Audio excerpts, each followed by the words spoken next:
I'm absolutely proud to have been invited to be back as an alum of this fine institution.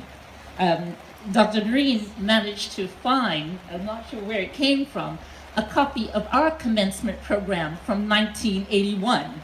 And I had a look at it earlier today in her office. And for those of you graduating now, I know that seems like it was ancient history. I was about to say it was in a land very far away, and it was, but we're not that old, really. I listened this morning to the radio news.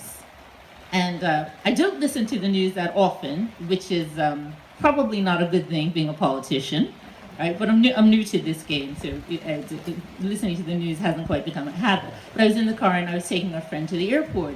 And on the morning news, they mentioned the fact that I would be the commencement speaker today. And what they said about me, they said two things. They said that I was the newest PLP senator. And then they went on to say that I have 30 years of experience in the insurance industry. And I thought, who the heck wants to come out on a rainy day to listen to some woman who's like had one job forever, and it sounds so boring, in the insurance industry.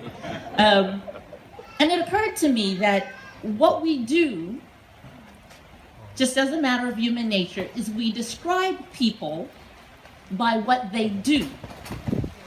And as Dr. Green just pointed out, she described some of the characteristics of the graduates and some of the values that she expects graduates to uphold. And I thought, imagine if we lived in a place, if we were at the level of consciousness where people were described by the content of their character, or what they actually do and who they actually are.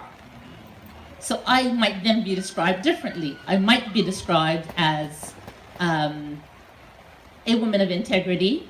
I might be described as a Christian. I might be described as a lifelong learner.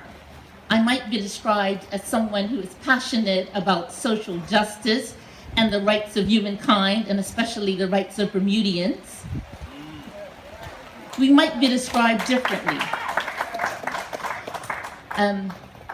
So I was also listening on the radio to all of the requests going out for students here. And there are a huge number of requests for the nursing graduates, right? And congratulations to all of you. This is a new program. And it occurred to me that what if a person who aspired to be a nurse, like the graduating students here in the nursing programs, were described as people who were passionate about healing? What if, as opposed to saying Lisa wants to be a nurse, Lisa wants to be a person who heals people? Isn't that a different description in terms of quality about who she is? And then it occurred to me, and I see her sitting in the audience, Nurse Beverly Howell, right? I'm picking you up because I've known Nurse Howell since I was a little girl, and she's always been the same. So she is a nurse, a healer of people. And it's not a leap in the imagination to hear her now on a radio program in the morning, right, where she's playing Christian music, and she's actually lifting spirits. She is administering a different kind of medicine on the radio. But it's because of the nature, the essence of who she is. She's living to her potential as a healer. Right? So I love your program. I love the encouragement. So I'm saying, imagine if we were living in a world where we always described people by their potential or by their character. So those of you who are graduating, you would be referring to your colleagues, right? Your fellow classmates, and those of us who are working, and our workmates, differently. And you would be helping them to live into the potential that they are being called to. You're going to call them by that thing that you know they want to be, right? I have a colleague, and she'll probably be embarrassed because she said, you went to speak at the Bermuda College graduation and you were talking about me. But she's a really clever lawyer.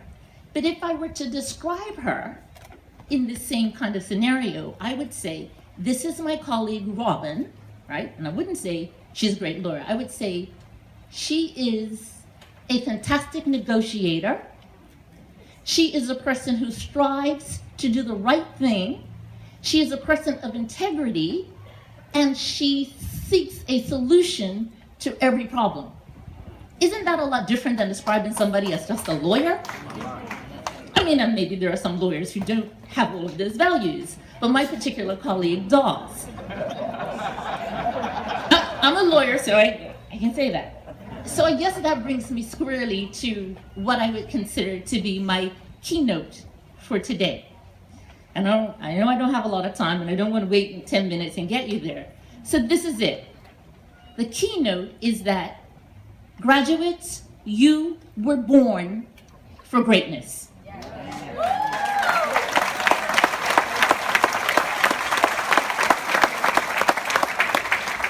Now I'm going to tell you, I debated whether or not I would bring that message as a keynote. And I'm going to tell you why. One of my colleagues asked me, around the management table on Monday, they said, oh, Kim's going to be speaking at the Bermuda College graduation. And they said, what are you going to talk about? And I was like, I'm not sure yet. But I had thought upon this theme, that you were born to greatness. And to tell you the truth, I was a little reluctant to bring it because I wasn't sure you would believe it. And the conundrum that I had actually illustrates the problem that I wanted to talk about. It is that very often, when people aren't in agreement with the things that we believe, when we feel that we're not going to get conformity around an idea, right, we may pull it back. Sometimes we don't want to stand out and be that one who's the voice that is different, saying something that other people don't agree with.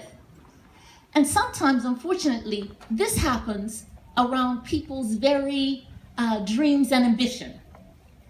So when someone doesn't have a mother or a teacher or a friend, right, who says, I'm with you, I understand where you're going, and I believe in your potential, they may wind that potential back, right? And then the greatness that they're born into, we might never see. We've got to fight for one another. I'll call positive aspiration, right? And the other thing that we've got to do there is when we've got to carefully hear other people. We hear the expression listen and learn, right?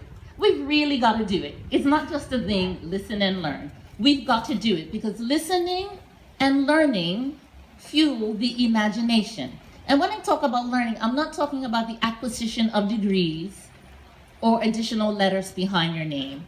I mean real, genuine inquiry into how things work, how to make the world better, why things are as they are. Real inquiry. And when we do that, fueling the imagination, I think the world is open for us to do and achieve all sorts of things and beyond what we could even dream or imagine, right? And that is biblical, folks, right? There is an ability to do that. And when we get onto imagination, right, we will also recognize that everybody in here who's a graduate has plans for the future. We have really some hard plans, and sometimes we have timelines about how we're going to get from point A to point B and point C. And I'm just here to tell you, right, that in this world where it's going faster and faster and change is at such a rate, those who will succeed, those who will actually live into their greatness, are those who have the ability to be flexible and adapt, right? So there is a term all the time we hear in Bermuda. When you have goals and dreams, stick to the wicket and the runs will come, right? But I'm going to tell you something different. There may be a time when you may have to drop that cricket bat and play a different game. So be prepared to Assess what the situation is, how the world is changing, and consider that you may need to, cricket isn't the game after all. Because staying to the wicket, right, and the runs will come. By the time you've got your century, the industry that you have trained for doesn't even exist anymore. So pay attention to everything. Be a lifelong learner, be inquisitive about what it is, and continue to respect the dreams and aspirations of your friends, neighbors, children, and family. Thank you.